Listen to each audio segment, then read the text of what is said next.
We're going to start our first round of 6-minute questioning with Mr. Couric. Go ahead, sir. Thank you very much, Chair, and thank you to our witnesses. And I appreciate as well in your statements you had provided a number of practical suggestions. And as always, feel free to follow up if there's anything additional. Mr. Carraway, one of I found some of your work very interesting because the economics of social media is certainly a fascinating subject because it's that balance between a service that is perceived to be free versus the costs associated with something that is quite expensive to run, like a social media platform. So in terms of when talking about regulations and managing that, how does that get balanced in the in a consumer's desire to not have to pay for a service, but the demands associated with running a massive web operation? Yeah, it's a great question. The thing that I always tell my students is that there's no such thing as a free lunch. Even though it appears that you're getting these services for free, even if it's an advertising supported model of some kind, you're paying for that when you purchase a good or service later on. So most of these platforms that we're talking about in the social media realm run as multi-sided marketplaces, and it is quite difficult to keep everybody happy.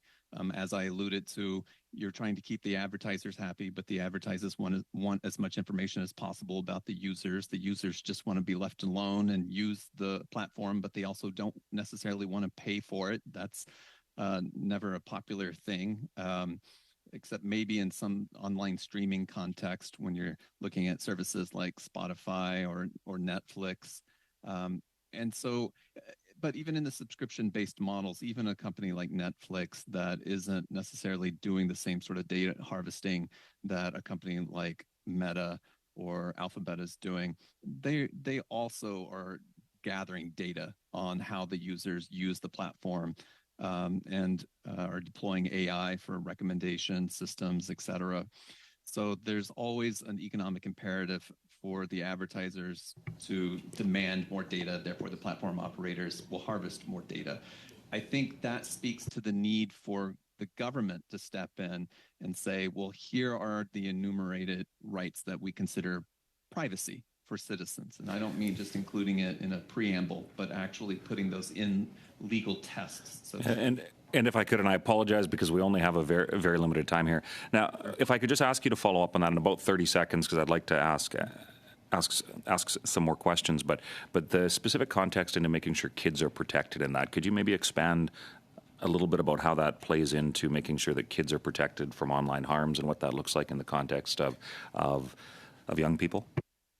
Yeah, sure. So that's supposed to be part of Bill C-27, right, is the formulations of some sort of protections for minors. And if you listen to someone like a representative from TikTok, they will tell you that they have a self-regulation and that they're at the vanguard of that. So 18 and under can't live stream. The privacy settings are by default for 16 and under, or 16 and under also are limited to 60 minutes. But, you know, these are settings that can just be changed. And so I think it is important for the government to step in and help parents out because they are literally overwhelmed by all of the different social media platforms. And of course, teens are on these platforms, depending on who you ask, 4 to 5 hours a day. Okay, thank you very, very much for that. And yeah, just to emphasize, to help parents out, that's a great line there. Ms. Laidlaw, you're talking about protecting young people. And there's the range of harms on social media from things like bullying and all the way up to things like the most heinous types of exploitation and the things associated with human trafficking and child exploitative material and that sort of thing.